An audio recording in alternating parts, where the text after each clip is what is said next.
Welcome to this meeting of the Socialist Labour Network.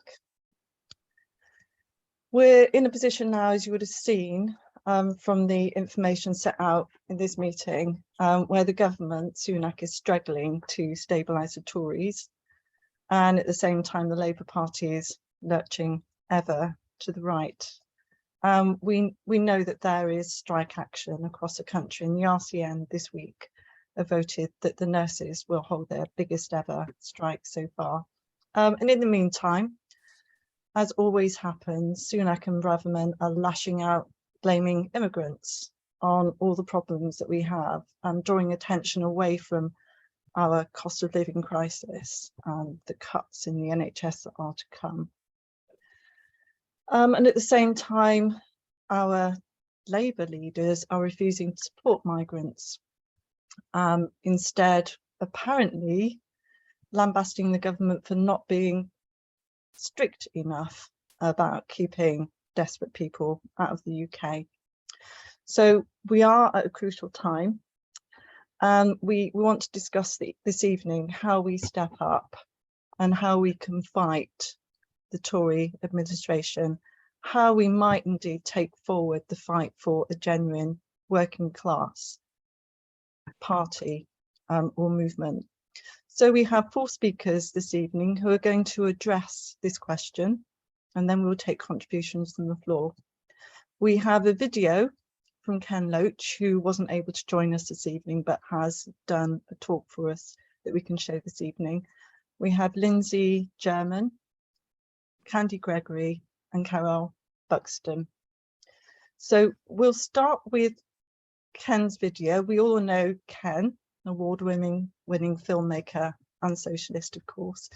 And in this video, Ken is going to speak about his idea that post-Corbyn, we need a new mass party. And he'll give us some of his ideas on how we might make that happen. So I'll pass over to you, Becky. So we can show the video from Ken. Esther, sorry, I don't have Ken's video. I've got the one from Manston. Okay, all right, we'll come back to that shortly then.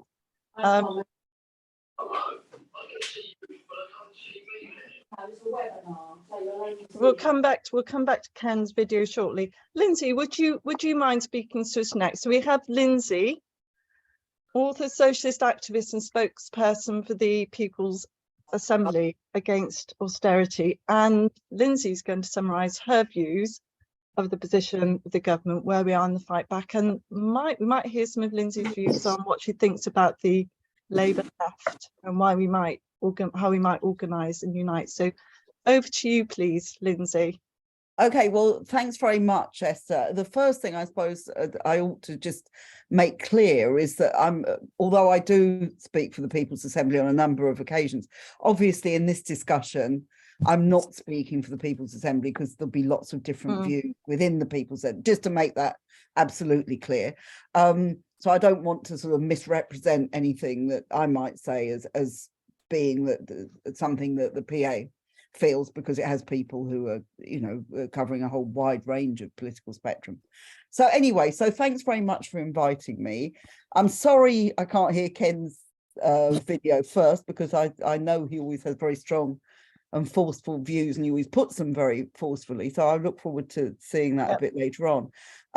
Just to say, I mean, in the time I've got, this is obviously a huge question, and it's a question which exercises many people on the left, people who remain within the Labour Party, people who've left the Labour Party, and people who are just kind of on the left and want to know what the hell we are doing about the worst situation that probably many of us have found ourselves in, if not in our lifetimes, certainly for many decades. And as you said, you've got this, well, it barely is worth describing this Tory government, really. It's, when you talk to anybody about it, people are, don't talk to me about it, because it is so bad. In terms of, it's a very divided party, clearly. Sunak won the prime ministership on the basis of doing all sorts of deals, and these are already beginning to unravel.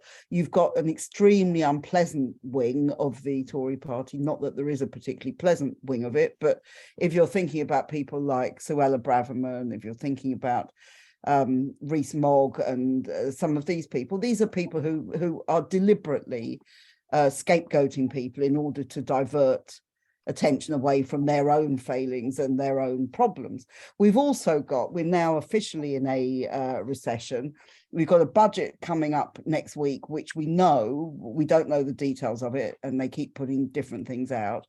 We know that it will hit working class people even harder than the present situation. We know that there will be further cuts in public spending.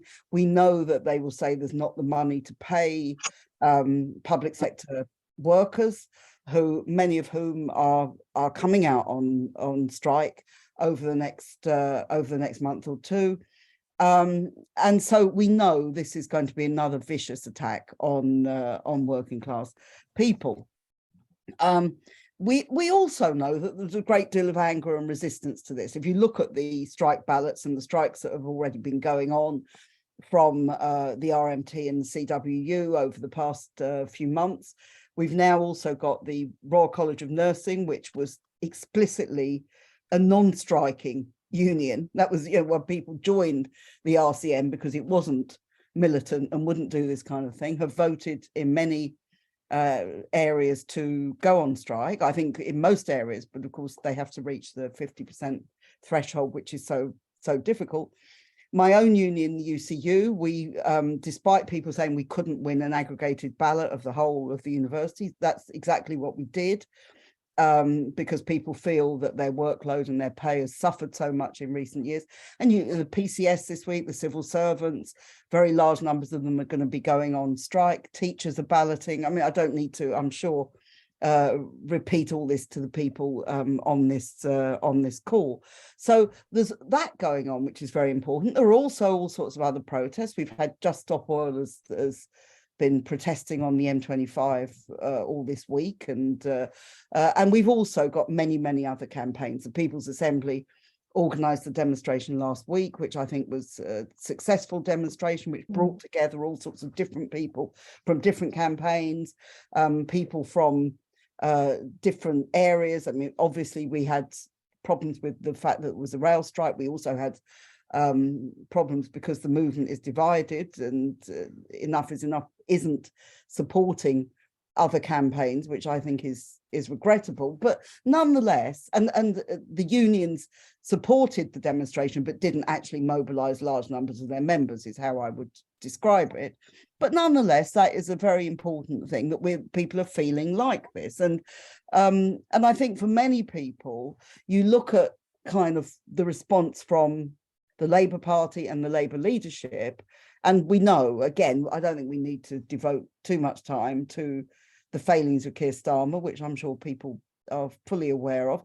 I was reading this afternoon, I don't know if people ever read the Financial Times, but they do this lunch with the FT thing. Well, this week it's Angela Rayner, and it's just full of, it's just they're just simply not adequate to the task in hand. And that is, we can argue that's a personal question, but it's essentially a political question, because they don't want to challenge the priorities of capital, and therefore they find all the time, what's the problem with refugees? The problem is the Tories aren't dealing with them efficiently enough and aren't stopping them crossing the channel efficiently enough. What's the problem with the economy? They're not dealing with it properly. They're not dealing with it efficiently. Now, while there's, I don't suppose any of us think that this is a particularly efficient government, this really isn't the point. The point is that this government is bent on yet another wave of austerity, and Labour simply has no answer to it. And therefore, its conclusion is, at the moment, it doesn't want an election, even though it's massively ahead in the polls, because it thinks it'll just get lumbered with an economic crisis and won't know how to deal with it, which is, that's exactly how it appeals to it. So I think for lots of people, and I'm sure for most people on this call, we've got absolutely no illusions that Labour is going to provide any sort of serious alternative. I would say just one thing about that. I don't think, for example, that you would get anti-union laws of the sort that we're getting under the Tories. And actually the Labour Party has never been able to introduce anti-union laws since it tried in 1969 with In Place of Strife. So I'm not saying it's exactly the same, but I think we are all aware that in terms of the real issues facing working class people, there won't be any answers from Labour. So then the question comes, and the question obviously about, should we form a new party? How do we form a new party? What's the basis for doing so? And I think that I would just say on this 2 or 3 things. I mean, I know we're going to have a discussion coming out of it. I would say, firstly, I think a new party would be absolutely desirable, but I don't think that they can just be wished out of the air. And at the moment, if you're talking about a new party, which is essentially based on electoralism, then you're talking about, as we know, and it isn't just the first past the post system, it's also a number of other reasons, that actually at the moment we would get a very small vote outside Labour. I was involved in Respect when we formed it back in 2004. And one of the big problems with Respect was that only one MP came over. I have to say, I can't really think of any of the Socialist campaign group that would even think about doing that at the moment. So that is a real issue. But more important than that, I don't think a new party is going to be built arithmetically. I don't think it's just a question of saying that there's this group who formed a new organisation, or there's this group that have done it. Let's all get in the room and we'll sort it out. I think that actually, when you look at the way in which these parties develop, they very much come organically out of the struggle and out of the campaigns that are going on. So that to me is an important point, and therefore they represent a qualitative change in the movement and the way in which the movement begins to move forward, and in the course of moving forward begins to ask the question, what is to be done? How do we organise? We can't do it through the existing parties and so on. Now, I still think, and this is not at all a criticism of any of the strikes or any of the people involved in struggles, but we have to be absolutely honest that we've had a great advance in terms of a whole number of unions taking strike action this year, but we're still in the initial stages. That is the truth. We're still talking about 1 or 2 or 3 days of strikes, which to my mind is not going to be sufficient to deal with the kind of onslaught that we're getting both from government and from employers at the moment. We're still talking about movements which, for the most part, I think to say it's true with all of them, aren't really rooted inside working class communities to the extent that we would want them to be. So I think we have to be honest about that. And I think the key question for us is whether these strikes and movements strengthen the left and begin to lead to developing consciousness where lots and lots of people, not just the existing left, but lots of people begin to say, we don't see any future in Labour. We don't like the Tories. We don't see any future in Labour. We have to build a new organisation. Now, the truth is as well, and I mean, I don't know whether this will be controversial. It seems to me that it's much more possible to build that kind of party when you have Labour in government, and we still don't have Labour in government. And whether we like it or not, and whichever way we're going to vote, millions and millions of people will vote Labour at the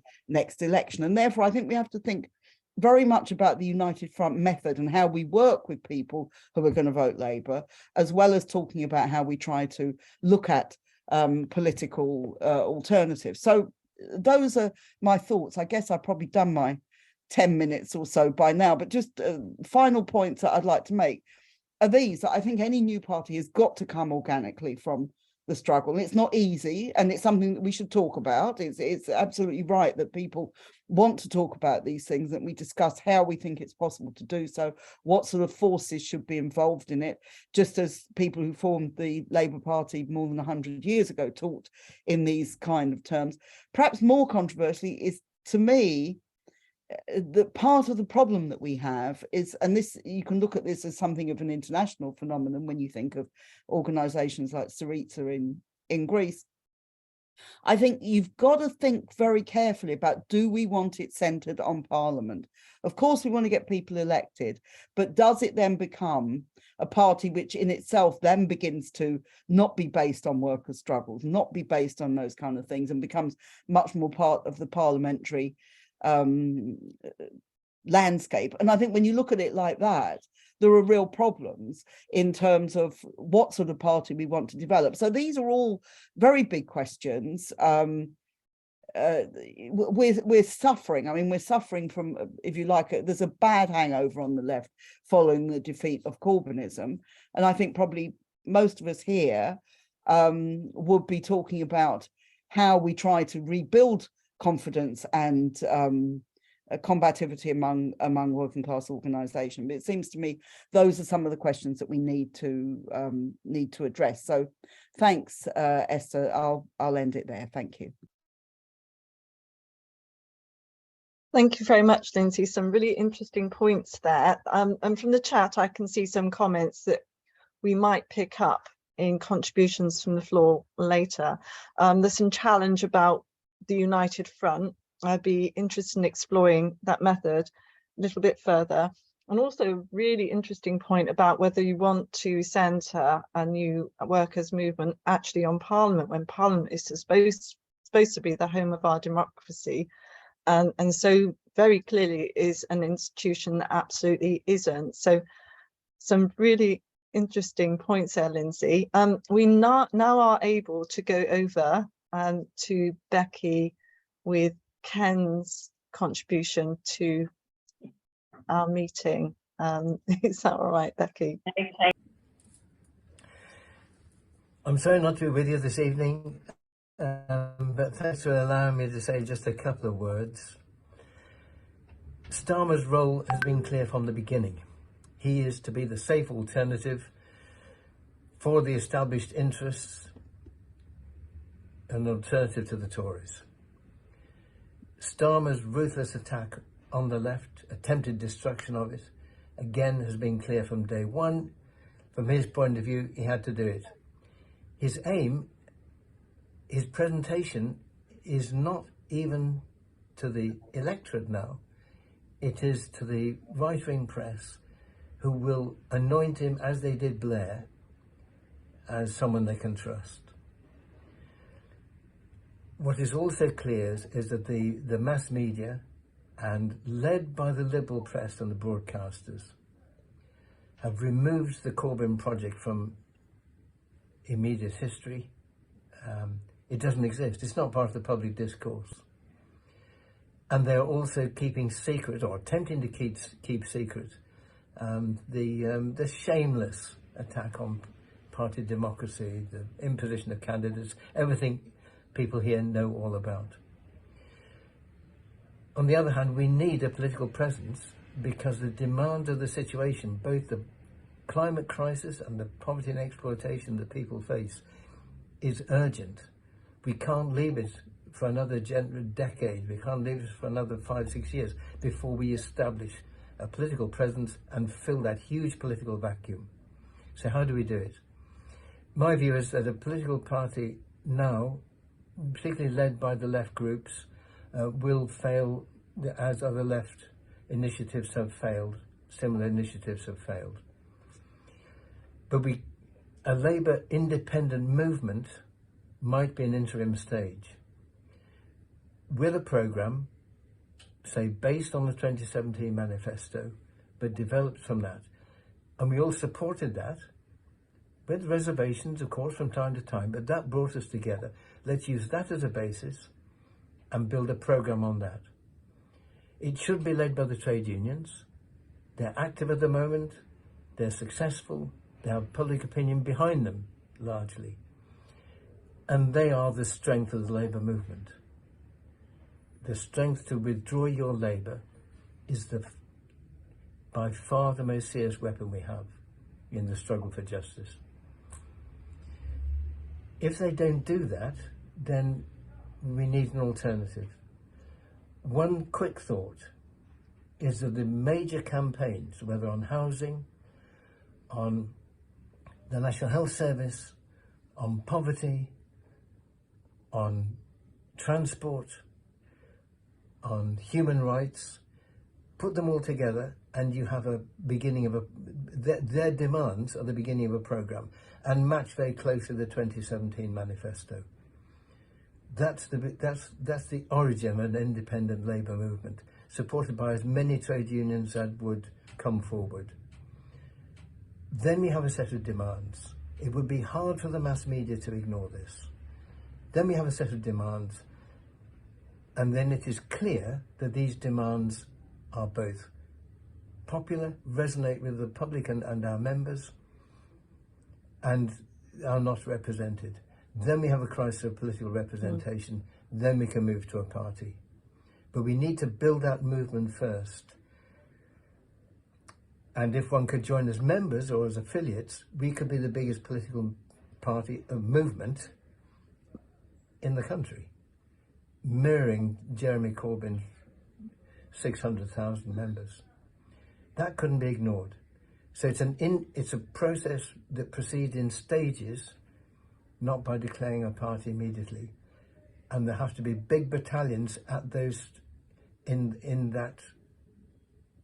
those stages, so that we cannot be ignored. Anyway, just a thought. I hope you have a great meeting, and see you soon.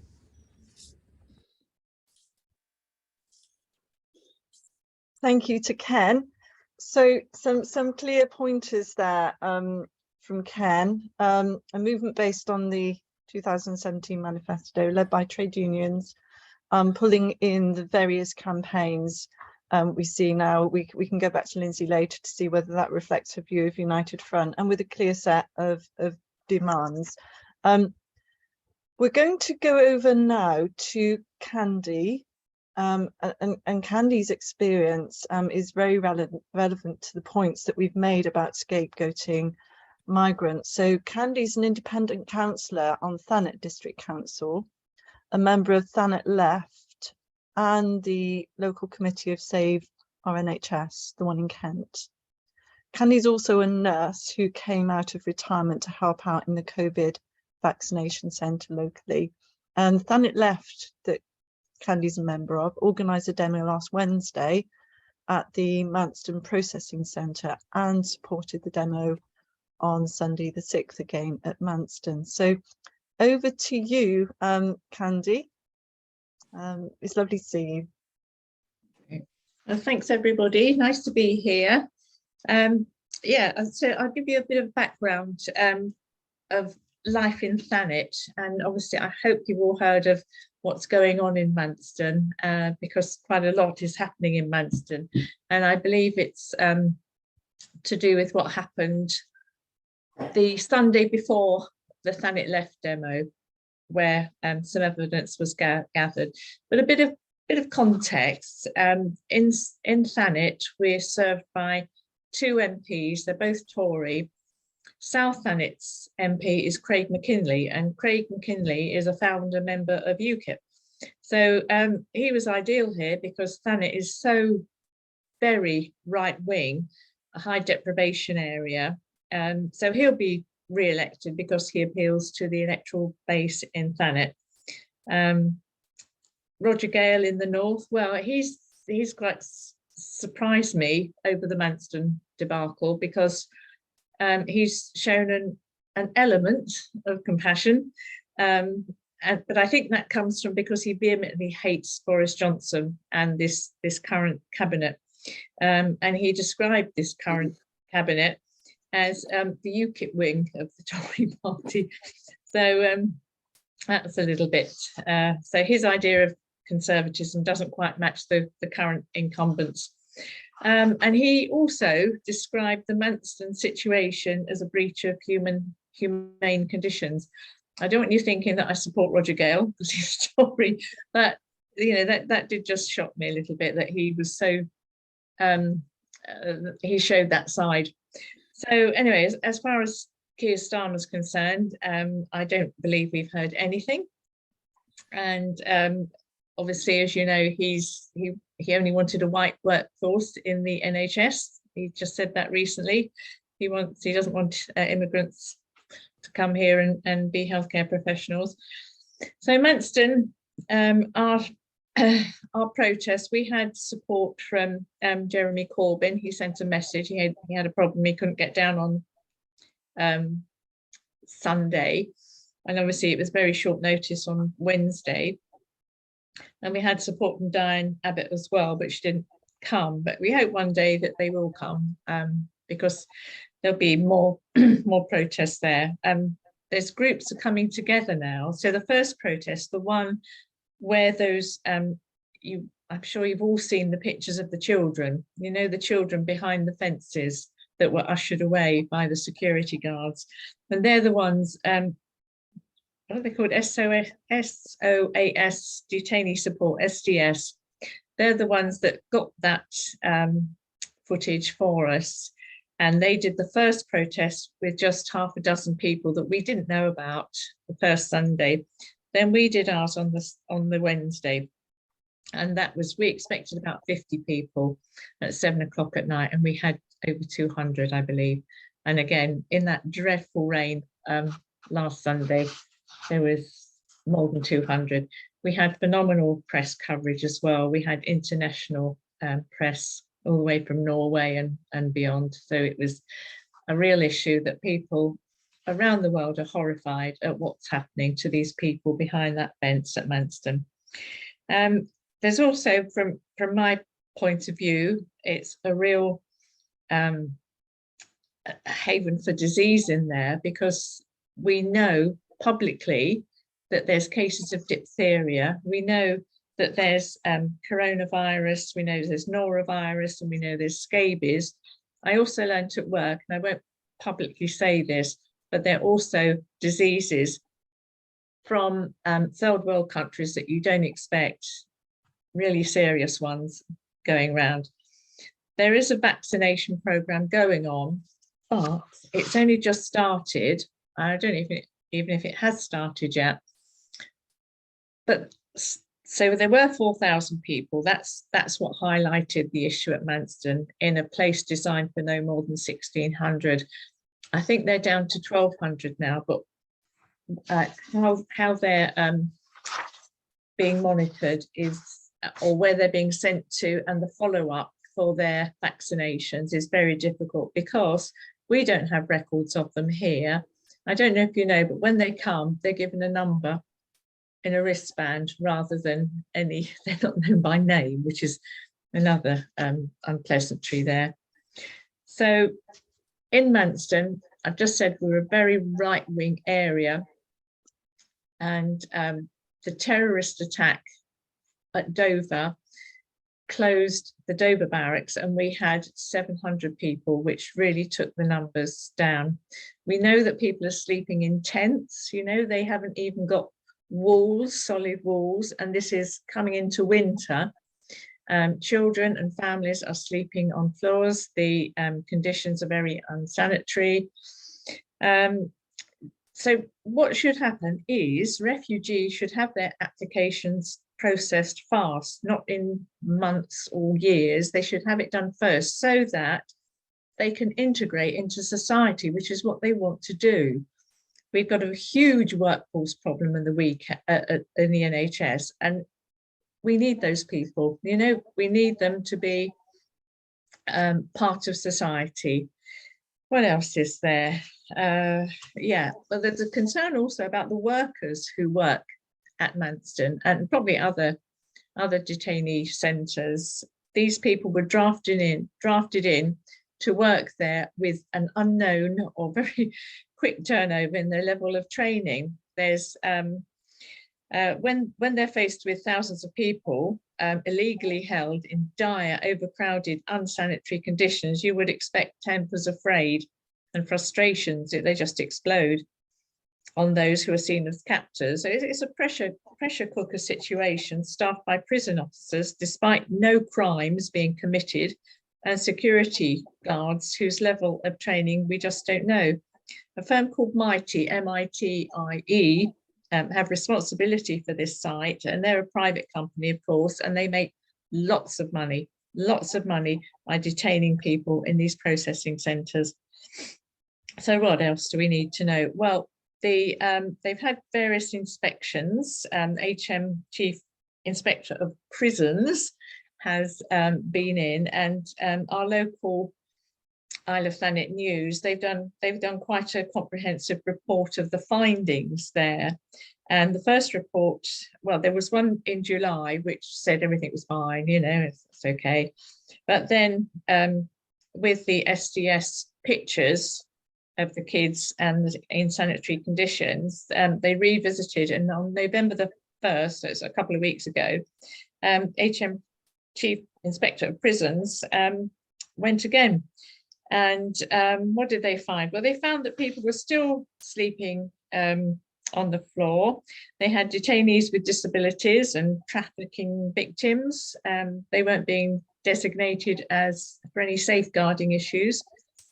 What else? 14 concerns for the first 6 that needed priority treatment, so they weren't getting the healthcare needs met. What other concerns were there? Exhausted detainees, they were supposed to come in for 24 hours, but they don't. We know they stay there for weeks and months. Professional interpretation, well, that can't be done without interpreters. Governance of healthcare processes were weak. They've got a firm called Medivent. Management of controlled drugs was poor, and breaches of standards of safe storage. So this is CQC stuff. That was all breached. There was no policies, protocols, and governance. This was just, you know, this is still ongoing. So situations are really serious. Data collection was inconsistent and fragmented, so you don't know who these people are, where they're going, where they come from. You can't keep tabs on them, so their care can't be assessed properly. Detainees at the screening, oh gosh, this is a bad one. Detainees at the screening building were not allowed to use the toilets in private. So you've got people sitting on the toilet in full view of the security people.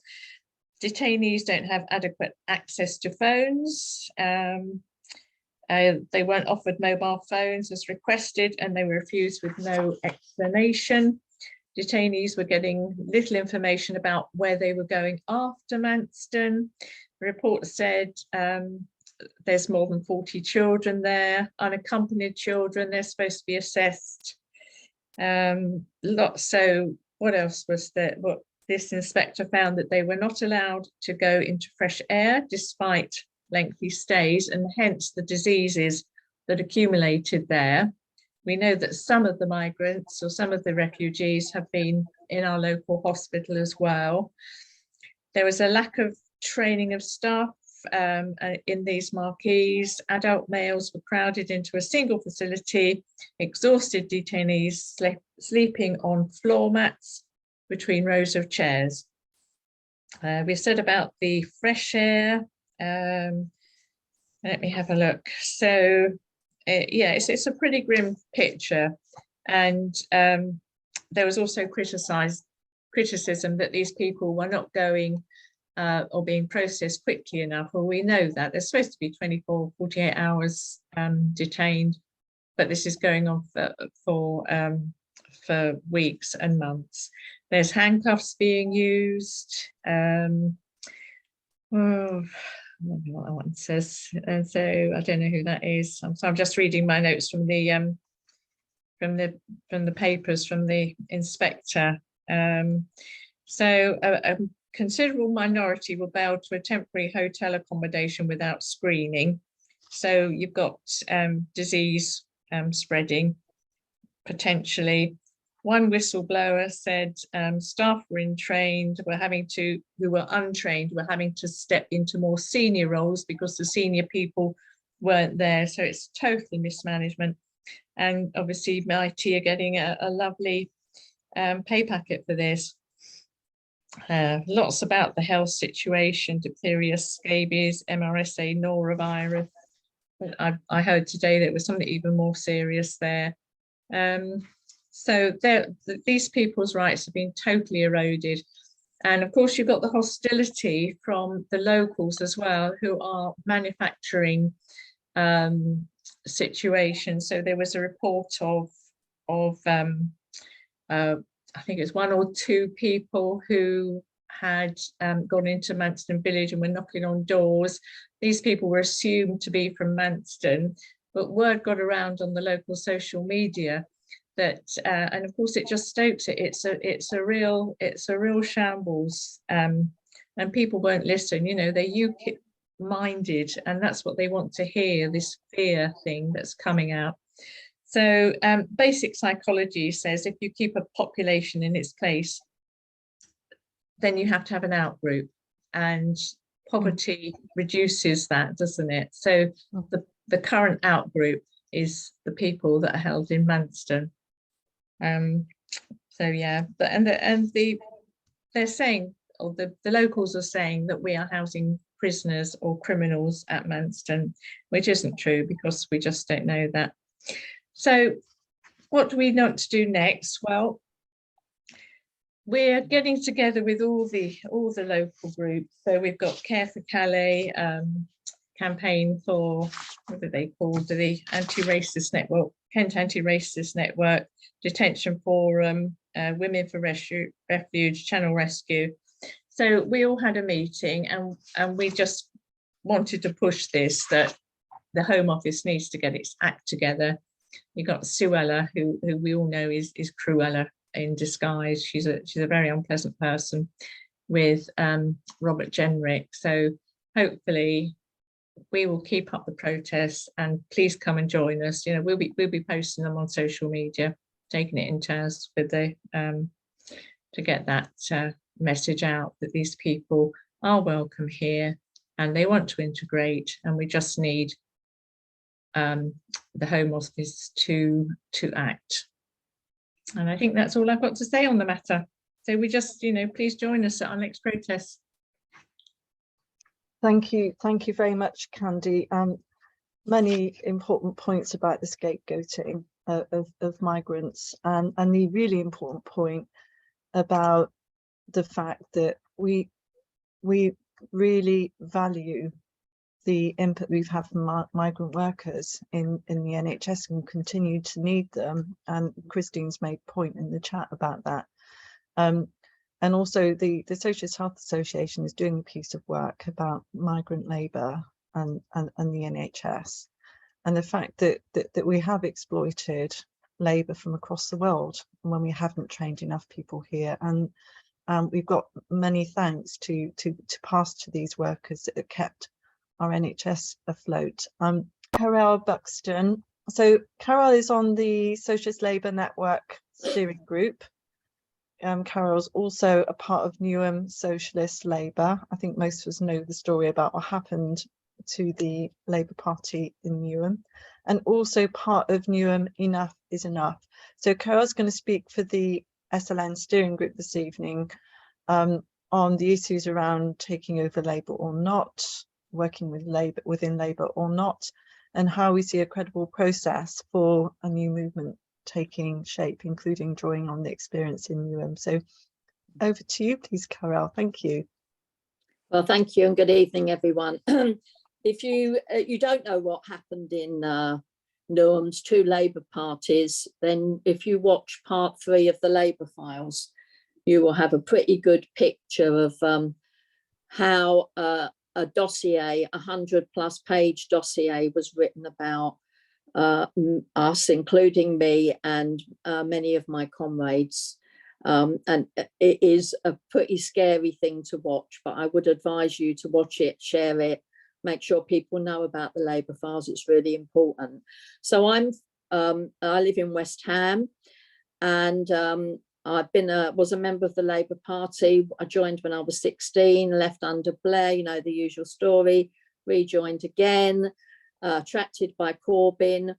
And just to say that I don't see the Labour Party as the party of the working class anymore. I don't see it as a party of social justice anymore. And just in the last 10 days, I mean, I'm not going to bang on about Starmer, because I think people on this Zoom don't have illusions in him, but I think it is important just to give it a bit of context.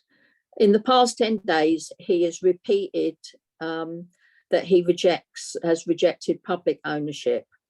He has appeared on TV attempting to be tougher than the Tories on refugees, tougher than the Tories on benefit claimants, and certainly tougher on than the Tories on climate protesters, who he said were arrogant and should stop gluing themselves to things and get a job. He says that there's too many foreign workers in the National Health Service. And indeed, I think it was on Tuesday, Stephen Kinnock, who's the shadow for Minister for Immigration, said that the Labour Party were considering ID cards if they became the government. He's absolutely against strikes. And as Ken Loach says, the most powerful tool that we have within the trade union movement, within the working class, is that we can go on strike. And in fact, he doesn't use the term working class anymore. I'm sure you would have noticed that it's working people that he uses. Very alienating for all of those people who are unable for various reasons to work. So he's openly stated that the Labour Party is a centre party. He is says he's a centrist, and you know the Tory party's moved so far to the right, and actually, you know, on their coattails, the Labour Party has followed. And we now have the Labour Party where sometimes people like Ken Clarke, one of the old Tory grandees, actually sounds quite left-wing to me. That isn't to say there aren't some good people who are in the Labour Party still, but I think those people, you know, are under the illusion possibly that Corbyn could happen again. Well, we know that that isn't going to happen because those avenues have been shut down by the right. They were terrified and they've clamped down. There's been a huge purge, and that purge continues now. It's not just ordinary members, it's councillors and MPs that they're coming for. But I think it is likely that there will be a Starmer government or a coalition led by the Labour Party in the future. There's no guarantees, no one can foretell the future, but I think people are so sick of the Tories that basically, even if a dead cat stood, you know, people will vote for the dead cat rather than vote for the Tories. So if and when there is a Starmer-led government or a Starmer-led coalition, then there will very quickly dispel any illusions that ordinary working people have in Labour as being their representative party. They may, you know, the Labour government may offer some concessions. I think it was Lindsay who said that, but they will be very little relief for ordinary people. And it's clear that the Labour Party is, you know, the plan B, the B team for the ruling class. And you see it, the Guardian and the BBC are setting it up like that.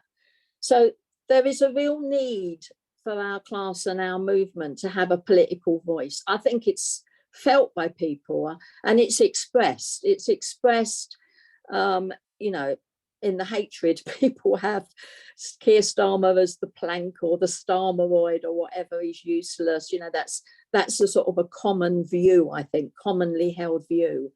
I got a few kids, and one of my oldest child is absolutely non-political. Maybe because me and her dad put her off. But today she said something which was, you know, really quite a surprise to me. She's an NHS worker. She's not a nurse. She works in admin. And she said, you know, she's struggling, hasn't got enough money, and she's got children herself. And she said, you know, we've had 12 years of the Tories. If Labour get in, Mum, that's not going to be much better, is it? So do you think we need a new party for ordinary working people like us? And I said, well, yeah, I do. I think that would be a good idea. She said, but how do we get it? And I said, we have to create it. And, you know, for her and for all of us, experience has been the greatest teacher. If Starmer and the Labour Party are in government, they will have to deal with the financial crisis that I suspect they don't have a clue about how to deal with. Huge rising cost of living, the collapse of public services, and particularly the NHS, that Wes Streeting is happy with privatising further sections of it. And of course, the climate crisis, which we've not really touched on this evening. There is a big appetite, I believe, in this country for a working class party. And I think Corbyn in 2017 proved that, when tens of thousands of people who'd never been involved in politics, many of them young, were suddenly energised. But the key question is, and we have to address this, is, you know, what is our strategy? How do we get a working class party? How will our class express itself? Well, you know, you look at the left, there's lots and lots of groups on the left. On the march on Saturday, you saw many of them. They are too often quite exclusive, they're quite small, they ebb and flow with their recruitment. They gain a few people, they lose a few more, but they're often really concerned about minutiae of theory.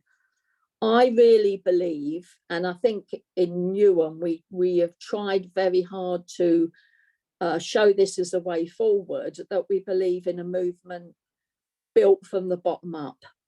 Like Lindsay said, a grassroots movement that's not top down.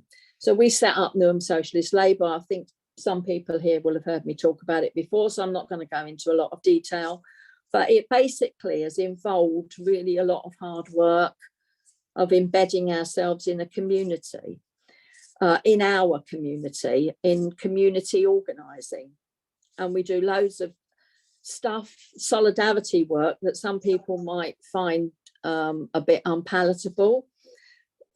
We do things like we run food banks. We have two food banks that we're one that we're involved in and one that we run. And one of our comrades, Mahmood Mirza from the Newham Muslim Safety Forum, they feed about 400 people every Saturday. We run a uniform swap shop. You might say it's charity, but it's not. It's solidarity with our own people. We offer advocacy and advice over issues around housing and around education. That is embedding yourself in the community.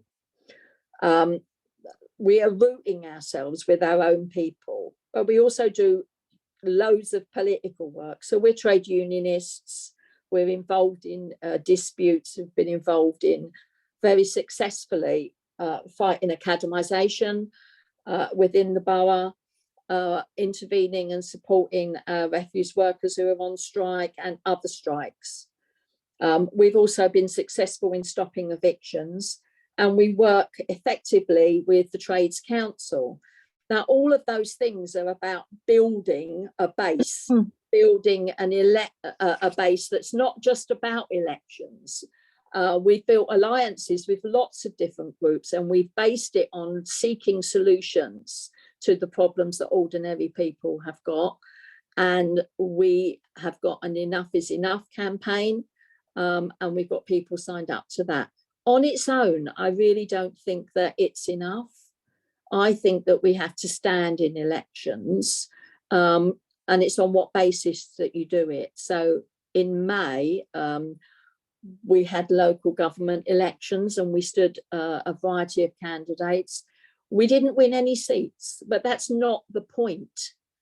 The point is to have a platform for your point of view and to rally people to that platform. So we had hustings that were packed out. We had 4 weeks of campaigns, and we scared the hell out of a Labour council. And we will continue to work in that way alongside other groups. So at some point or other, I think we're going to need a conference of the left to air these ideas to a large number of people. I mean, the Labour Party came from the trade union movement, and I agree with Lindsay. I think it is more possible to build a mass party when Labour are in government. I think that there will be at that point more disaffiliations, like the Bakers Union is only small, that went, and others will go. The RMT is not affiliated. I think that, you know, the trade union, some of the bigger ones will realise that the Labour Party is not going to be able to fulfil the needs that their members have. Starmer believes he's got a party, of course, but actually he's only got members, MPs. You know, the membership's half. There's more people out of Labour now than joined up in 2017. So, you know, basically the MPs are just adrift from the working class. They're also, in my opinion, adrift from reality. They've got very little in common with ordinary people. When you read it in the newspaper yesterday about 100,000 kids, you know, are not getting free dinners that should be getting free school meals, and then you hear what the MPs are getting, which is cordon bleu, highly subsidised 4-course meals with wine at lunchtime, and their energy bill paid. My God, does that make people feel furious? That our strength is our solidarity. So the working class will move, and it's going to be no point in standing shoulder to shoulder with them then. We have to do it now. Events are going to unravel very, very quickly.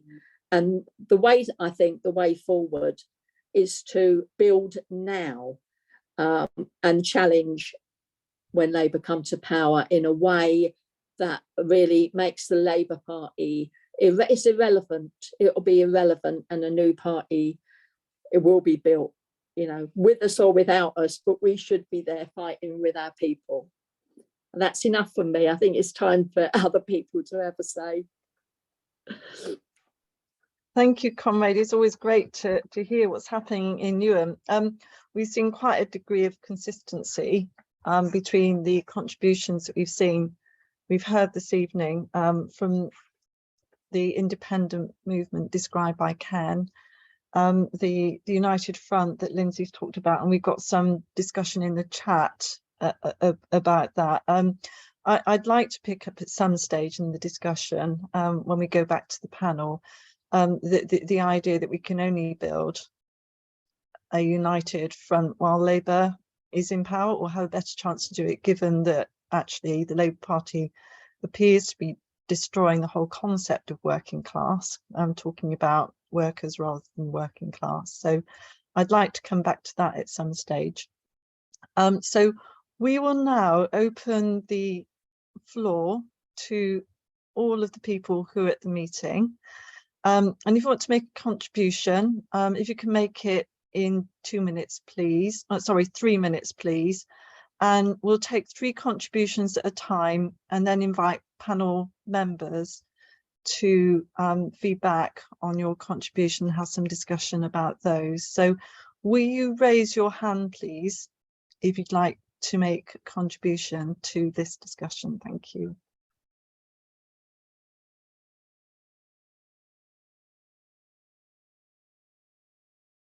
So we've got Roger and then Suzanne. So let's find Roger. I'm going to promote you to the panel, Roger, so that then you can appear on the screen and make your contribution. There you are. Will you unmute, please, Roger? And start your video. Thank you.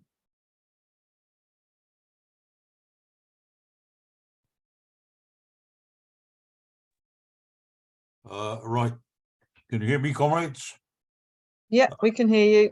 I just want to say I think that Starmer will win the next election, as you say, probably in a coalition, but not just because people are sick of the Tories and they absolutely hate the Tories and are determined to get rid of them, but I think the ruling class, or at least large sections of the ruling class, are in despair at the complete incompetence and bungling of the current government, and they trust, like they trusted Blair for a long time, they trust Starmer better to look after their interests, and he will. And he made it very, very clear that he is aiming to be the political representative of the ruling class and not of the working class. He has banned MPs from joining picket lines. the trade unions created the Labour Party precisely for no other reason than to say that they need a political voice in Parliament. They need to defend the right to strike and the right of trade unions to organise. He said in so many words that Labour is a centre party, and that leaves unspoken the obvious conclusion that we need a left party. I don't need to go any more into that, but I think we have to say that the fact that Starmer will win would be a bit of a poisoned chalice too. In 1906, the Liberal Party won a huge majority in Parliament, and that was the last time that they ever played a leading part in British politics. As the book on the experience said, George Dangerfield's amazingly acute commentary, he said, from that recovery, the Liberal Party never recovered. And I think from the recovery, from the victory that Starmer is going to have, the new Labour or Starmerite Labour also will never recover, because just as the trade unions at that time saw the necessity to break away from hanging on the coattails of the Liberal Party, they will see that the Labour Party is no longer, in any sense or form, and even in a subdued or distorted way, in any case, in any way, a reflection of their interests. And therefore, I think one by one and bit by bit, but there'll be a realization in the catastrophic situation that is now unfolding in the lives of working people in Britain, that the result of it will be that they will have to form a new party. And that will not be one of these pop-up parties that we're seeing from various messianic individuals who say, here, I've got a party and can I have a rank and file, please? The Labour movement will create its own parties, it will formulate its own programme, and it will elect its own leaders. And I think if we want a prototype of the kind of thing that will happen, look at Newham, because Newham, which is a solid Labour area, it was Keir Hardie's stepping stone for the Labour Party into Parliament for the first time. It has a Labour mayor, it has a almost 100% Labour council, it has 2 Labour MPs with the biggest majorities in the country, but there is no Labour Party there because the bureaucracy shut it down nearly 2 years ago now. There is no Labour Party. The only element that is left of the Labour Party is the socialist activists in Newham Socialist Labour. And that, I think, is a kind of foreshadowing of what we're going to see on a national scale. Thanks, comrades. Thank you, Roger. And Roger's making the point that we've discussed on the steering committee, that actually we're a Labour government to get into power. That would be a catalyst for people realising that it's not a Labour government at all. We're going to move on now to Suzanne Gannon, then we'll have Phil speak, and then we'll go back to the panel and take the next 3 sets of contributions after that. So, Suzanne, over to you. Okay, I'll make it short, I think. I basically quite agree with Carol's strategy, and I think that while it would be wonderful if the unions were to get behind things, I think it's going to take the failure of a Labour government for them to do anything. But what I think could be being done is local, all the different campaigns and local left groups, if they formed kind of an alliance to field and support candidates standing just as independents in local elections. But if we could agree on like a very simple program, perhaps based on some of the key elements in the 2017 manifesto, something that isn't going to be contentious and that somebody's going to say, I can't support that because it's not got that in it. And we can agree to disagree on finer points, but that we stand on a basic program and build the support in the communities so that when organically it is the right environment for a grassroots party to be born, we've already been doing the work and educating people, and even have people in place in local government who can then be aligned with us. And that's really all I want to say.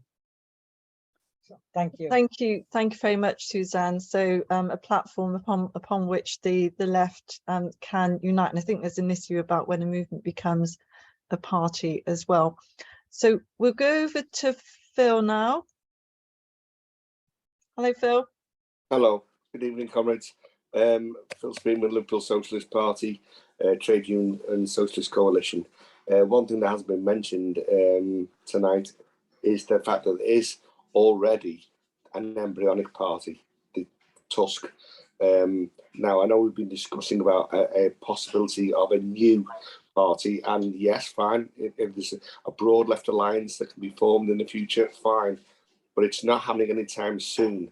So can I urge people to support their local Tusk and PAL, People's Alliance of the Left candidates? We are mobilising. We're doing meetings all over the country at the moment. Dave Nelson's going up and around the country trying to sort of amalgamate this. So what I'm asking is if people could please support these candidates and give them all the help they can.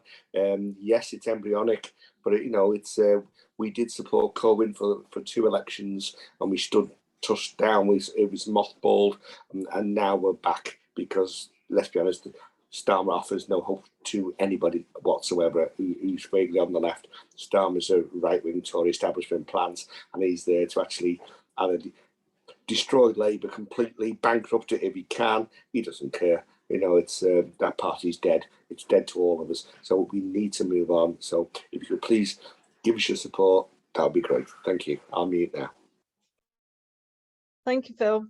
I'll go back to our speakers now, just to see whether you have any comments on the contributions made so far. Then we have some more people that want to speak. So, so question really to Lindsay, to Carel, and also to you, Candy. Do you want to make any further comments at this point? Yeah. Carel? Yeah, just to say, I mean, the alliance working alongside other people is absolutely crucial. I mean, that's what we've tried to do in Newham. That's why I mentioned the Trades Council, because it brings lots of different people together. And that's been a really effective thing. In the council elections in May, we worked with Tusk, with the Socialist Party, and had what we called Newham Resists. Now we're working together in Enough is Enough. It wasn't an easy thing to do, and actually we stood a candidate for the mayor because we have a mayor in Newham, and unfortunately our little coalition then didn't work because Tusk wanted to stand their own candidate, so that wasn't very good. But we're still working in close cooperation with people, and we agree on a very, very broad set of demands, and we work effectively together. That is absolutely the way forward, and we wouldn't stand against Tusk or a PAL candidate. Thank you, Carel. So that's picking up on the points made by Phil and Suzanne, and completely consistent. We'll go over briefly now to Lindsay. Yeah, thanks. Just to say that I very much agree with a lot of the points that the other panelists have made, obviously, and I would just say this. I would say that there's the difference between kind of getting people together and working with people and trying not to be, standing against each other and all the things that people are talking about, and actually succeeding in getting a mass party is still quite a big strategic question, I think. And I was interested, Carol, because I stood in West Ham when Lynn Brown first got elected in 2005. And as you know very well, the Labour majorities are so big in Newham that, you know, it's, I mean, I got 20% and the other guy who stood in East Ham got 20%, but you're nowhere near, you know, winning the thing. And we, you know, I think we did pretty well in the circumstances, but you're a long way from doing it. And I suppose there's that question of the electoral, you know, the weight of Labour in some of these places, which I know is changing, and I know there's a lot more discontent with Labour. But there was a great deal of discontent with Labour in 2005, because that was after the Iraq war. So it was still very, very raw in people's minds. So I would just say that, you know, I think this question of how you build a big electoral project is one thing. How you build a big campaign around the issues that we're all talking about. And I thought Ken's stuff about, you know, to get kind of independent movement is an interesting way of looking at it, and a sort of halfway house, I suppose, towards a political challenge. So I think it's important we make that distinction. I just wanted to clarify the other point. It was about the United Front. I wasn't saying that we can't have a United Front under a Tory government. I think we can, and I think we should have, and that's what People's Assembly tries to do. It's what a whole number of people tried to do around the NHS and all that kind of thing. And I think it's essential. What I was saying was that I think it's much harder to build a new political organisation when Labour is in opposition, because there's always that argument, and we've kind of seen through it, but a lot of people haven't, that Labour will be, you know, they will do things for us and they will be better, and so on. So just to make clear that distinction. Thanks. No, yeah, I completely get that, Lindsay, and that's entirely consistent with what Roger has said as well. Thank you. Candy, over to you for a moment. Yeah, surely. Well, I think we get the government that mainstream media tell us we're going to have. They're such a strong force. They have control of the airwaves, and whatever they say goes. And I think there was a programme some time ago about this, that Murdoch chooses our next Prime Minister. And so we've got a huge uphill battle. I think the left is a little bit fragmented at the moment. I think there are so many groups. It would be nice to see them all coming together and making a real united front about this. Thing to say about Starmer, I think even the remaining Labour Party members will know he just shoots himself in the foot time after time with his neoliberal right-wing views. How he's got the gall to accept public money, private healthcare donations, and be pro NHS, which he spouts. He clearly isn't, and we know this by who he has as his donors, and also the way he lurches and says that he won't, or he'll be very anti immigrants, as he puts it. So he just wants white doctors and white nurses. So I would like to see at least the real left-wing parties that are out there, if they would come together and talk, and I'm sure we could have a big push and get rid of Starmer and get rid of the Tories as well. Thank you very much, Candy. So we are seeing a level of consistency here in the approaches we're talking about. I think the issue is going to be building a strategy and a plan, and somebody's mentioned a conference that needs to be held to join those views up and come up with a clear plan. We've got some more people who want to make contributions now, so I'm going to call Matthew, Richard and Paul in that order. So over to you, please, Matthew. Okay, thank you. Hi, guys. Yeah, I think there's various issues here. I mean, one I think really is the crisis of the system, both as we can see economically, but also deeply politically. I mean, I disagree with the previous contribution in terms of the media, because it's quite clear many fewer people actually read the media. Actually it's having a diminishing influence. what we're seeing also is the breakdown of the political system. I mean, we can see, many, obviously, the system, what Corbynism demonstrated, of course, is they cannot tolerate the notion of a mass of people having an influence on how politics is conducted in this country.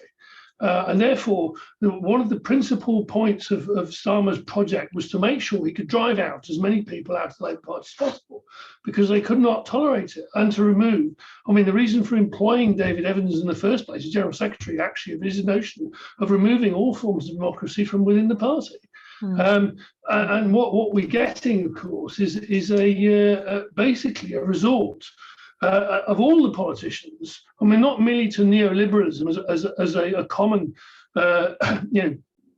thread, and the fact, of course, I mean, essentially what they do is take orders from the ruling class. I mean, almost nakedly so. They're not interested in what anybody else says. But the employment of essentially political gangsterism, as their only operating method, because that's all they've got left. Any sort of popular base is being removed, as we can see. And so this, I mean, for them, it's very dangerous. But it's also the whole question of, well, what actually happens next? Because, I mean, you can see here in Scotland, the Labour Party has already effectively collapsed as an organisation in terms of its membership and much of its electoral base. But in fact, what has happened is the whole thing has moved to the right, because what we had in substitute for that is the Nationalists.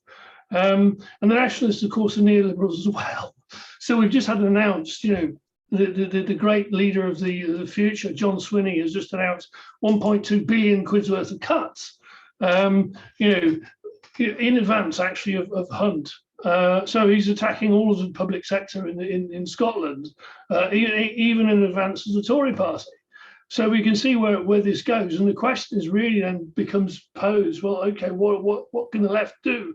And I think the important thing is to start now, because it's too late. I mean, once the election happens, and clearly there will be an election, because I mean, obviously this Tory government is deeply unstable internally, and in terms of the fact it is incredibly unpopular, as rightly so. So I cannot see it lasting 2 years, but the question will be, okay, well, the left then needs to get itself organised in advance, because, I mean, it has to be able to propose some kind of a coherent alternative to whatever is shoved in place of it, the Starmeroids or a coalition of some sort, all of which will carry out exactly the same policy. Because the alternative to that, of course, is some form of authoritarianism or fascism, which is, I mean, what is happening if you look at the US, I mean, obviously as the imperial hegemon that decides essentially, the nature of politics in most of the world. I mean, the US is sliding towards authoritarianism, as we can see. The Republican Party is basically saying, well, look, we're not interested in how you vote, because we're going to run the thing in any case. And we will even, as they've done deals with various armed fascists, et cetera, we will employ even these people to suppress you. Plus, of course, the usual American methods of misogyny, racism, et cetera, et cetera, et cetera. But that shows you the direction of travel. And this crisis of politics is not just a British thing. I mean, we can see it throughout the world. And we should be looking at it and saying, okay, well, we need to break out of any sort of notions of British parochialism or insular stuff and all the rest of it, and say, well, okay, how do we actually join up with forces in the rest of the world? Because all of us are facing the same trend, and all of us require a socialist alternative. Thanks. Thank you, comrade. I mean, we're seeing there for the first time we've had the internationalist perspective raised by Matthew. Also in the chat, there's been discussion about what happens if Jeremy Corbyn is expelled from the party. Now, this could well be, I think, a catalyst for the formation of a socialist working class movement, but we'll come back to that a little bit later, perhaps. I'm now going to take a contribution from Richard Brenner, who is also on the Socialist Labour Network steering committee on a supportive basis at the moment. So Richard, over to you. Hello, everybody. So the question that we're all circling around is, what are we going to do? Everybody here seems to agree that we can't take over the Labour Party. And the question of Starmer potentially expelling Jeremy Corbyn, which is being raised in the chat, it makes a sort of mad sense for the Labour right wing to do that at one level, although obviously it would subsume the whole discussion around that instead of around the crisis of the Tories. But obviously they don't want to be taunted at PMQs. Not that people in the wider public give a damn about that at the moment. People are thinking about paying their bills. But nevertheless, if that were to happen, then that creates on the left the question about what we do next. It also creates a problem. And the problem is that whatever we think of the moral fortitude of Jeremy Corbyn, the political strategy that he adopted, right, was not resilient enough and was not clear enough to overcome the attacks of the right that brought him down. And therefore, what we will have to do if we go into a process of building a political alternative with Jeremy and hundreds of thousands of others that support him, is ensure that we do have a democratic discussion in which we all, frankly, can discuss what we think just happened and what it means for how we go forward. Now, I think that what we need to do, whether Jeremy Corbyn is expelled from the party or not, and maybe he won't be, but what we need to do is look to the real forces that are out there that are fighting the government. Now, yes, there's 200,000 of us that have either been expelled from or are in the process of being thrown out of the Labour Party, or probably many more that are about to leave the Labour Party. And yes, we've got Newham Socialist Labour and Newham Enough is Enough. We've also got 1,300 members of Enough is Enough in Leicester, nothing to do with Enough is Enough head office, who haven't really helped them at all, but who have set up a local organisation. There's one Labour councillor involved who is an anti-cuts councillor, so I don't know how long he will remain in the Labour Party. I think they might throw him out, I don't know. But he's been involved in all of this. What will they do? We've had on this call, obviously, from the South Coast, a comrade who is also an independent councillor. We've got people all around the country who are fighting. And it's not just about council elections or general elections. It's also about how we organise people in a movement for the political independence of the working class. Because the working class can't achieve political independence without a party. And what is a party? Nothing more than an organisation that fights for political power.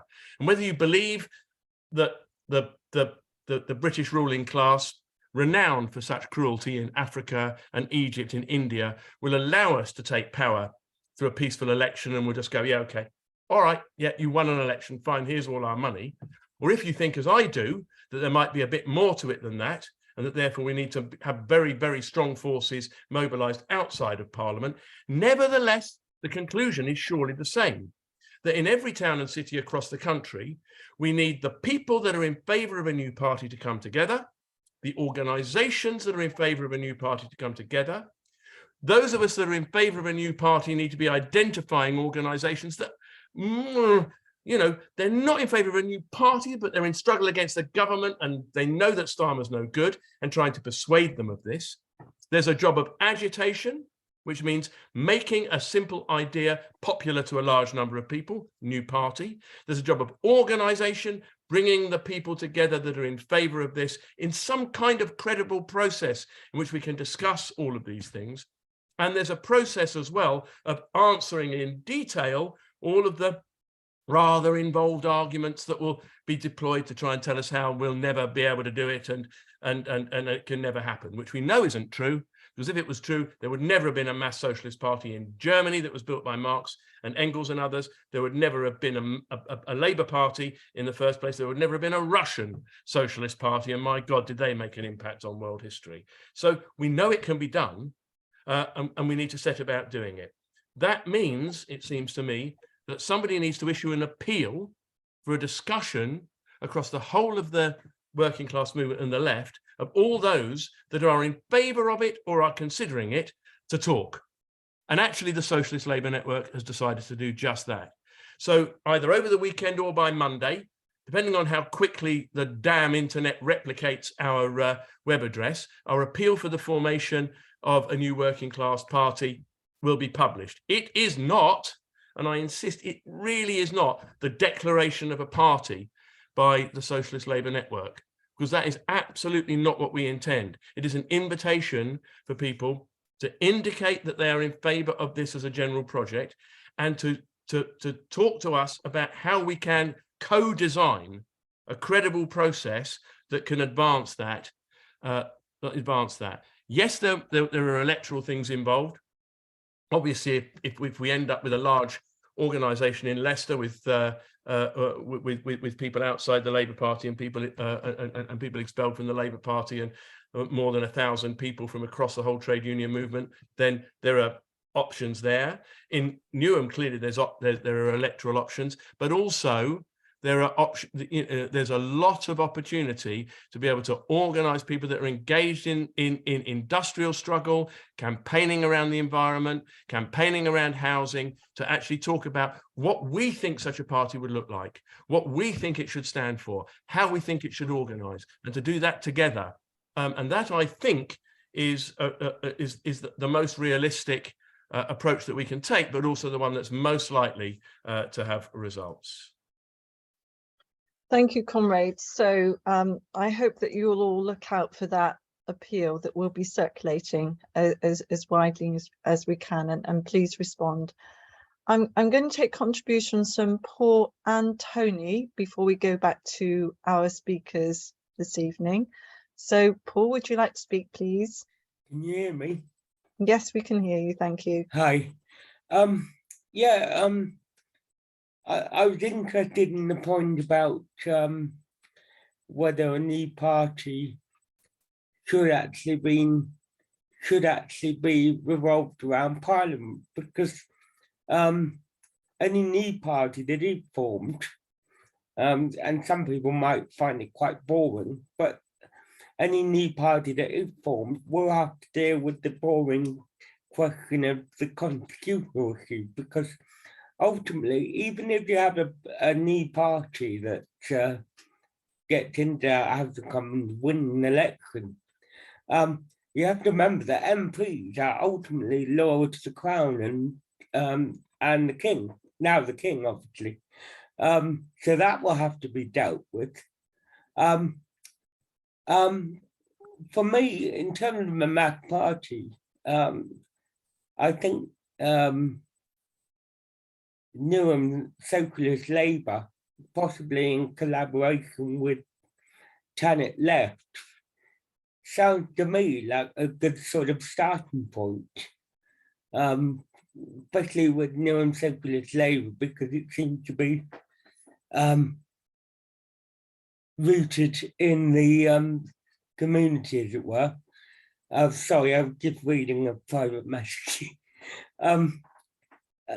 The other point I wanted to make, it might seem a pretty minor point, but I think it's quite important for those of us that are disabled but not in work. I get rather annoyed personally with the term working people, and I do think it's important for those on the left to use the term working class as opposed to working people.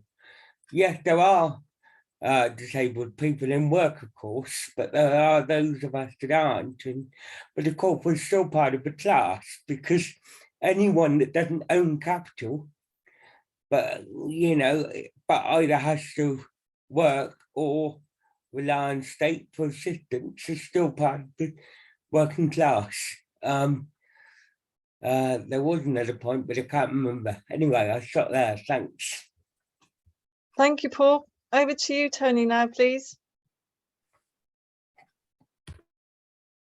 You're on mute, please.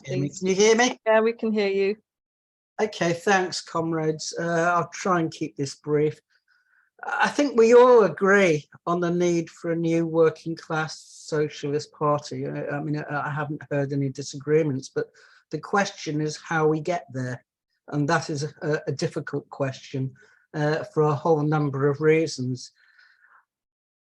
And of course, the question of the Labour Party comes up. Now, when I first entered political life, I was briefly a member of the International Socialists, or the SWP, and they had a slogan, vote Labour without illusions. Unfortunately, people did vote Labour, but rather than discarding their illusions in capitalism, they often moved to the right as a result. And we saw that in 1979 with the advent of Margaret Thatcher. So the question is, what should our attitude to the Labour Party be now? And I think it's quite clear with the discussion about the expulsion possibly of Corbyn and so on, that the left after Corbyn has suffered a final and irrevocable defeat in the Labour Party. There's no doubt that the ascent to leadership of Corbyn, who was a marginal figure in the PLP, don't forget, I mean, he survived untouched under Blair, gave the right and the ruling class a great shock. And that's what accounts for Starmer's counter-revolution, if you like, in the Labour Party, where he's completely destroyed any vestiges of democracy. You can't speak out because you'll be expelled or suspended. Anti-Semitism has been weaponized. Racism has reared its ugly head because any form of racism is acceptable except anti-Semitism, inverted commas. And we all know why that is. And now we have the latest disgusting attacks on migrants and Starmer really trying to outflank the Tories from the right.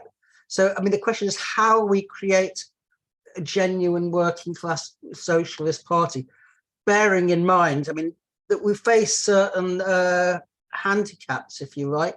I mean, the working class has started to move into action with various strikes, but those strikes have not been coordinated. They have not been generalized. And so we're seeing economic strikes without the ability to draw the political conclusions, because it's only strikes which are aimed at the government and challenging politically the Tory government, which you can deem political in the sense they actually raise the question of who has power. I mean, an example is the CWU, which with the threat of legal action called off all the potential strikes, including those who didn't need to. I mean, back in the early 1970s, the TUC held a special conference in order to plan its non-cooperation with the Industrial Relations Act. Today, no one in the trade union leaderships is raising the question of the anti-trade union laws. And if the Tories' proposals go through, in effect, you cannot go on strike if the strike is likely to be effective, just as you can't go on a demonstration if it causes any disruption with a new public order bill. So we do face a heightened, if you like, political crisis. And that also, of course, has affected the Tory party, which can't make it up its mind whether it wants to pursue austerity or steroids and go back to Boris Johnson. So, I mean, we have a political crisis all around. I don't think it's necessarily helpful. I mean, Roger referred to 1906 and the formation of the Labour Party, etc. Well, the Liberals in 1906 still went on to win the 2 general elections in 1910. And there was a constitutional crisis, if you remember, about the veto powers of the House of Lords. So I don't think history repeats itself. And we should draw the right conclusions. Any new party will not be the equivalent of Labour replacing the Liberals. But we do have to start, as Richard Brenner has eloquently said, discussing about how we do form a new party. But I'll issue a word of caution. The British left has a history of left sectarianism, the belief that your differences with someone else on the left are more important than your differences with those who are your class enemy. And that has to change. I mean, I stood as a Tusk candidate in 2005. But I have to say, Tusk is not the answer. It will be part of any solution, but it cannot be and it will not be the whole solution. So they actually have to abandon some of their pretensions to grandeur, if you like. And we have to be willing to work with each other, despite our disagreements on many things. And we also have to accept, I think, that the British working class is one of the most conservative working classes in Europe, and that relates to our imperialist and colonial heritage. So thank you, comrade. Thank you, comrade. Some useful comments there about the lack of politicisation in the trade union movement. I spoke to a local postie when I was working the other day, and he said all of their troubles stemmed from the privatisation of the Royal Mail, and that it was now like working in Victorian times with extended rounds, with no more time and no meal breaks and so on. So we do need to take that to the political level. I'm going to take these 4 contributions back now to our panel of speakers. So I'm going to again invite, see if you're still here. Yeah, Lindsay's still here, Carel and Candy, if they wish to contribute. So would you like to go first, Lindsay? Because I know you need to leave soon. Yeah, thanks very much, and thanks for a very interesting series of contributions. I mean, just to kind of sum up some of the points I was trying to make, and that obviously other people are saying. I mean, the scale of this crisis is such that we're not even seeing we're at the beginning of it. We're at the beginning of it in all sorts of ways, and we don't know what exactly the outcome of it is going to be. And it very much depends on how much our side fight and on how much they are prepared to stand up to the government, but not to stand up to the government, not to accept the sort of false solutions, whether it's scapegoating refugees or whether it's that we have to all, in the national interest, nurses can't get 17% or whatever it is they've asked for, quite rightly. There are a whole number of ways in which people accept that there's something wrong with the system, but they don't necessarily accept our analysis of what is wrong with the system. So I think we're very much at the beginning of this. Whatever happens economically, this country is in a terrible state. It's the only country in Europe that has not got to past the pre-pandemic levels of growth. So there's a huge problem there. It's gone into recession. The public services are, as people know and people have very eloquently described, are absolutely rock bottom, and any more serious cuts are going to have very dire effect.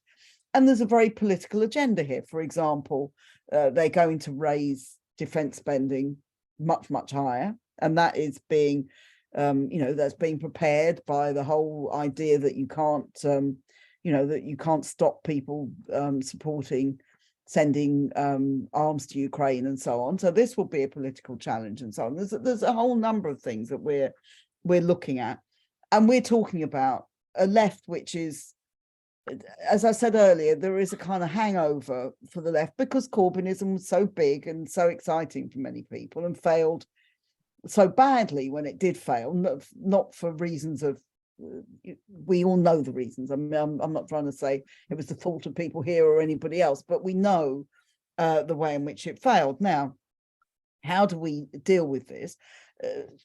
There's the question that people have raised about Jeremy, whether he's going to be expelled and so on. I think that this, I mean, I think that they certainly would like to do this. Whether they'll be able to is another question.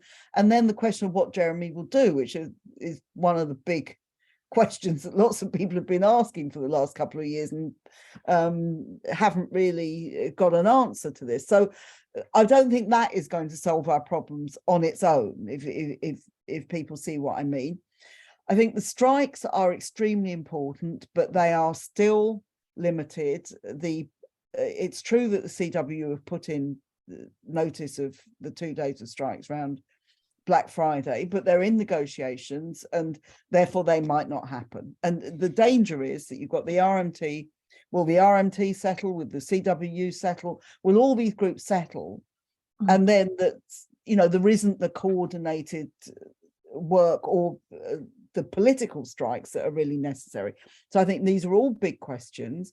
We've got to think about where we are. I think, people are talking very sensibly about we're not declaring anything and, we're not in a position to do any of these kind of things at this moment. But we also need to think about what areas do we want to work with? I mean, I'm interested in we're towards the end of the discussion, but I mean, Look for Rahman in Tower Hamlets has got, you know, they did give a bloody nose to Labour in the most spectacular way in the local elections, and you know, I'm sure there's many things you could criticise about their programme and about what kind of things they're doing, but nonetheless, they are trying to put forward a more sort of traditional Labour left programme, as far as I can see. So, you know, how do we work with those sorts of people? And that just brings me back to the final point I wanted to make, which is, I think the United Front is very important for us at the moment, that we do try to work with each other around specific demands. And there's these huge questions that are facing all of us, and we need to have a degree of sort of sensible discussion and sensible coordinated action together. But we know this is something we've got to involve much wider forces in, and I just see, it just seems to me that we have to take that very, very seriously at the moment, and we have to see a political organisation as something that develops from that rather than something that precedes it. So those are my sort of thoughts on what people have said, and I'd like to say, you know, thanks very much for inviting me, and it's been you know, I found it a very useful discussion. Thank you very much, Lindsay. Thank you for joining us and for your thoughts. I'm going to go next to Carel.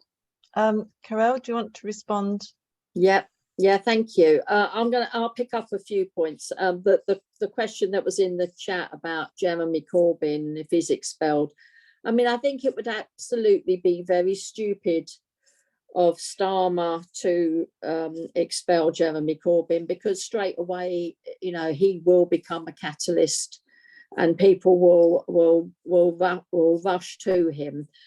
I don't actually think it will stop the Tories at PMQs, because they keep saying, well, you worked with, to Starmer, that you worked with Corbyn when he was the leader. So I don't know if it was, whether that's going to happen or not. I think it would also, if it did happen, it would bring an awful lot of problems and a lot of questions. I don't think he will put himself at the head of a movement. I just don't think, I can't see that happening. I'd like to be wrong, but I can't see it happening. I'd like to be wrong, because I think it might speed up the process a bit, but I can't see it happening. Lindsay made some points about the difference between building for an electoral project as being different from building a big campaign. And that has really been my experience. I mean, we built a very, very big campaign locally. And when I say locally, I don't just mean in Newham, I mean across East London around academisation, and were fairly successful at one point. But that is very different from standing in the election and actually building a big election campaign. I know a little bit about what's happening in Tower Hamlets with Look for Rahman, and Lindsay is correct. I mean, he is doing some quite progressive things there, and I think it's very quiet around what he's doing, because I think, you know, there's like a press censorship over it. People are, the Labour Party leadership would be very, very worried about what's happened in Tower Hamlets, but he's done things like, with his team, he's done things like institute free school meals for all primary age children, which we have actually in Newham, an Eat for Free scheme, but they didn't have it in Tower Hamlets, and they have it now. So it's similar things to that. I think they're building a new swimming pool, or reopening a swimming pool that was closed for the community.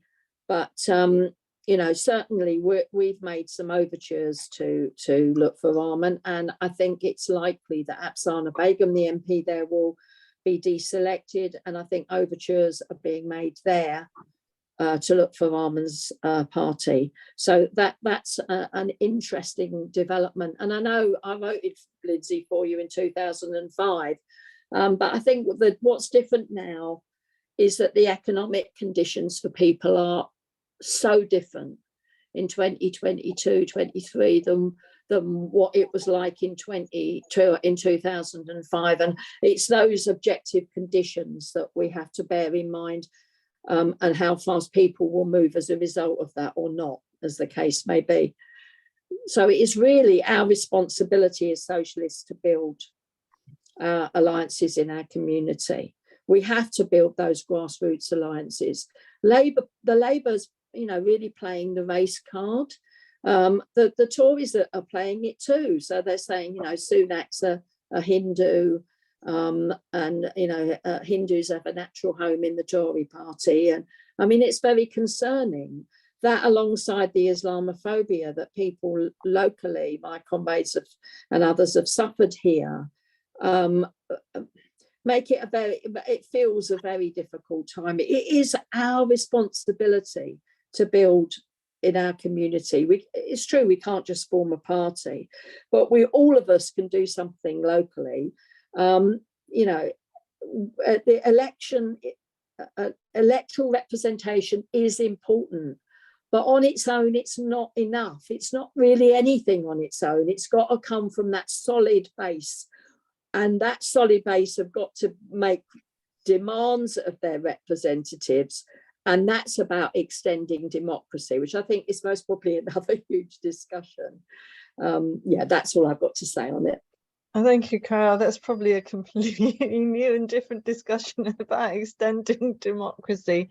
I've seen Lindsay's comments about organisation rising from struggle endorsed and supported in the chat, and clearly we have so many struggles that are taking place at the moment, which is why it's really important that Candy's here. So with regard to the immigrant struggle and othering. So Candy, over to you, please.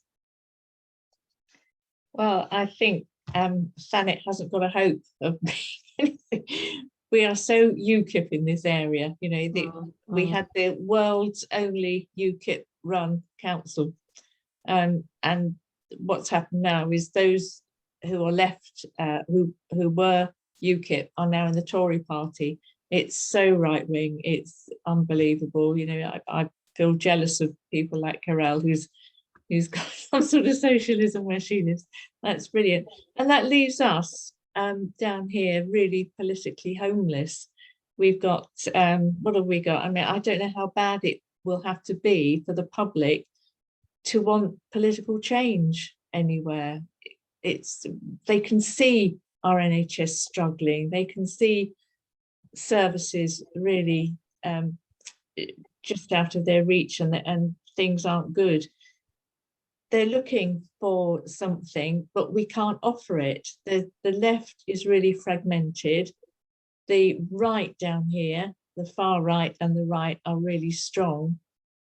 And it's so difficult to change hearts and minds.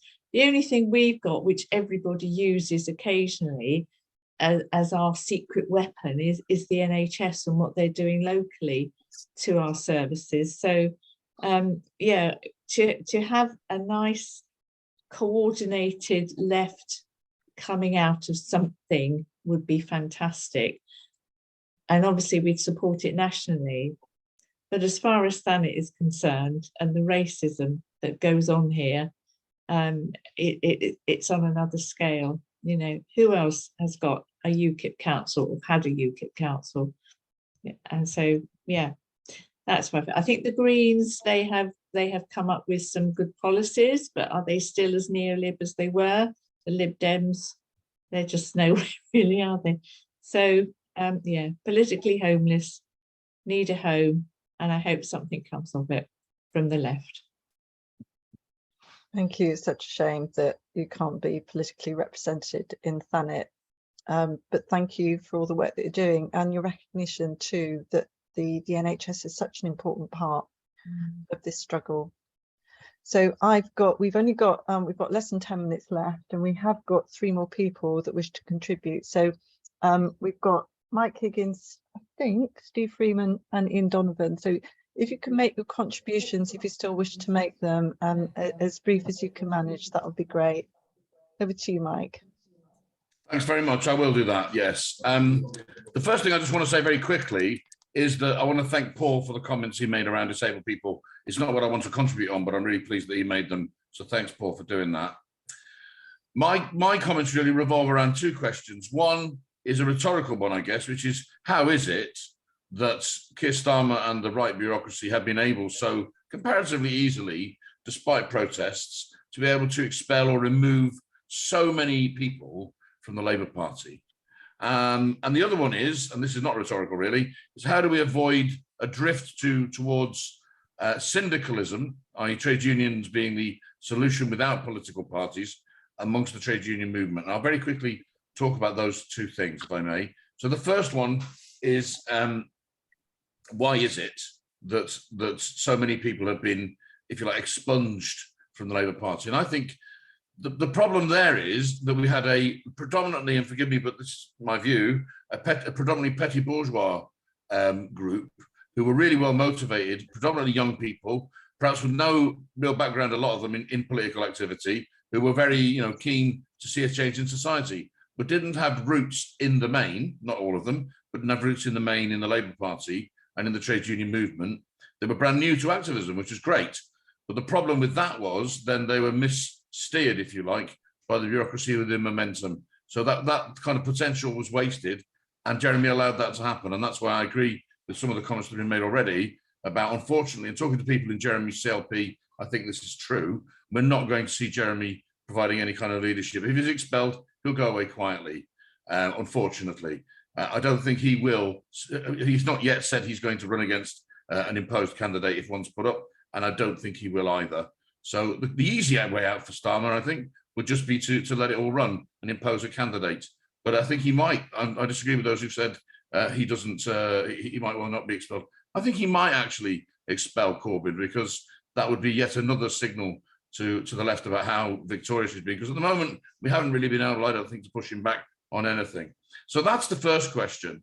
The second question, I think, is perhaps more important, and that is about avoiding syndicalism or a drift towards that position. Now, that comes from really a healthy activism. If you look at unions like mine, the UCU, or other unions, like any unions been involved in struggle, really, even unions not affiliated to the TUC, like the RCN, we've seen a really major growth, both in membership, but also, even more so, talking to full-timers and also to activists in those unions, a real growth in activists. There's been a huge growth in activism amongst particularly young people, but not exclusively, and a really diverse group as well of young activists in the trade union movement. Now, how do we make sure that they are turned towards a political direction? That doesn't mean the Labour Party, of course, but therefore I think we do desperately need to find a way of having a catalyst that will spark the new workers' movement we've been talking about tonight. Because I think, whether it comes from Enough is Enough, whether it comes from a lot of the left trade unions who've been involved in action, it is going to come, and we need to make sure that that's a successful movement and not one that, if you like, is I won't put it in a very crude term about being outside the tent. I think you know the rest of that phrase, but that is at root leading our movement to the left, and that's a genuine question for the panel. I'm really not sure about how to answer that question, but as somebody who knows a lot of young trade union activists, a lot of whom have become involved for the very first time in activism and are looking for something, how do we steer those toward those people towards something that's meaningful and going to actually guarantee them, a political direction that's worth fighting for? Thank you, Mike. Really good point about the younger movement and whether there's any class analysis whatsoever left there. I'd like to go to Steve now, please. As rapid as possible, the contribution from you. Okay, quick as I can. Okay, comrades, just to say, I think the analysis is wrong that the left has got. What we actually need is a new state rather than a new party. Now, of course, if we want to have a new state, we need a new party to get it. But we need to decide what kind of state we need, because the one that we've gotten is not only broken, but it's also dangerous. So instead of just focusing on the Labour Party, we should be focusing on the question of the state that's currently destroying the NHS as we are here. And I think there's a lot of things being said about the Labour Party. Remember that the Starmer Labour Party, if you think about the Labour Party, Clement Attlee, Harold Wilson, Jim Callaghan, Neil Kinnock, Blair, Brown, they're all strike breakers, all of them. They're all of them didn't support strikes at any point. The Labour Party has always been a loyalist party, and it's always been loyal to the ruling class, and it's been loyal to the monarchy. I mean, so Starmer singing "God Save the King" really should be no surprise, because it is the traditional. They didn't sing it before, but okay.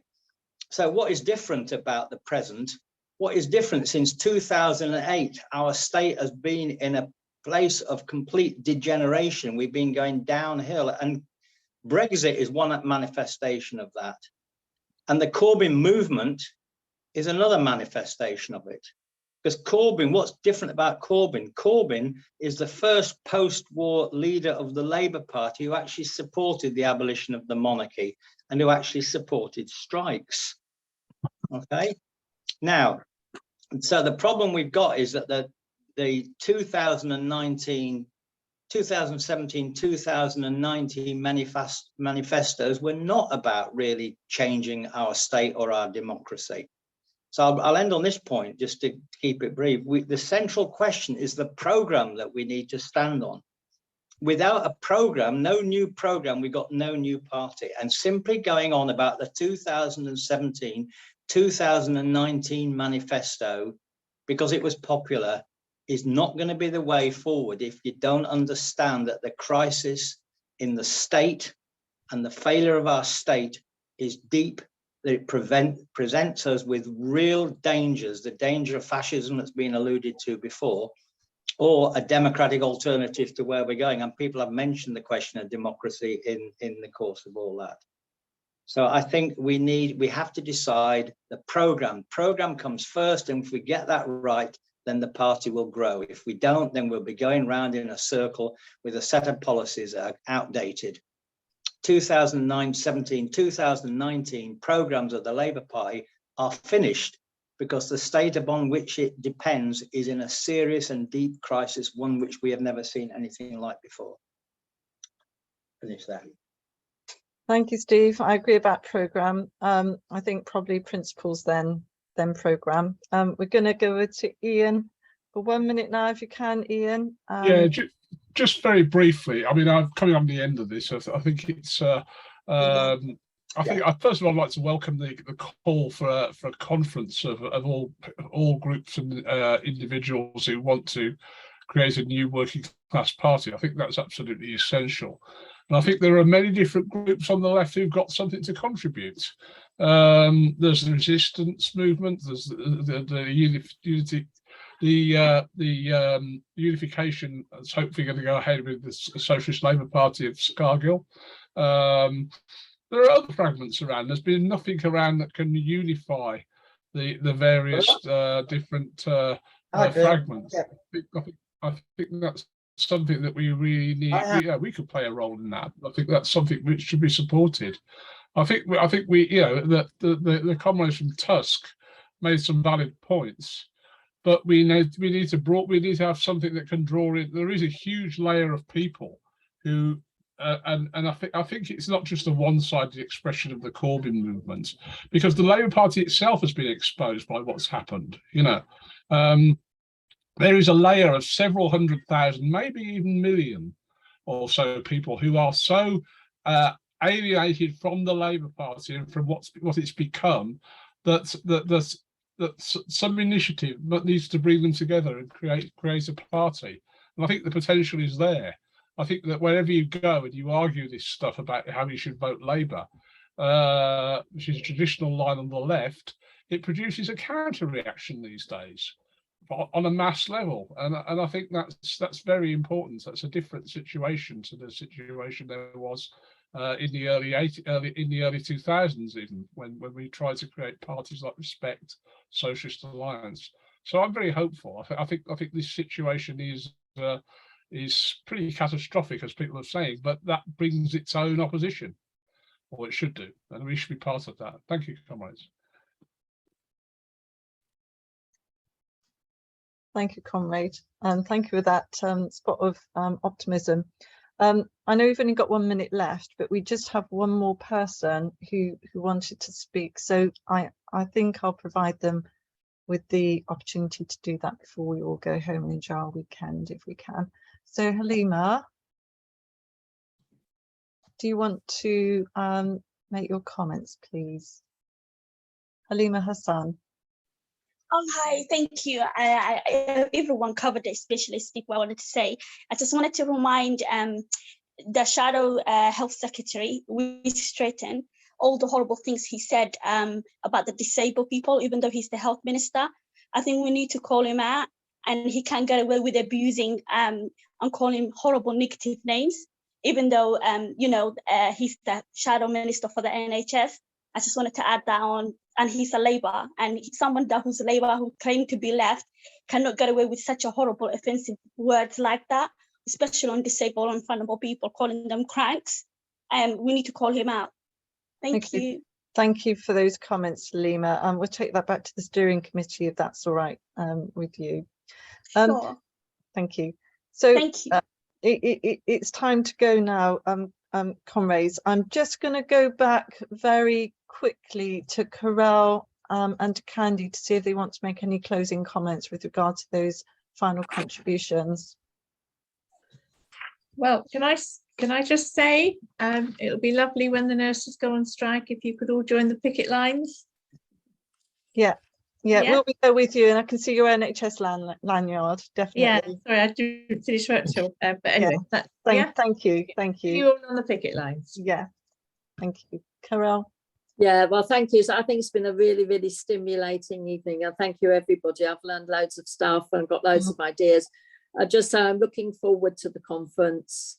I think, we've set out this evening some very clear but broad principles about what we think should happen next. So, yeah, well, I'll see you all at the conference. I hope you and everyone brings 10 people.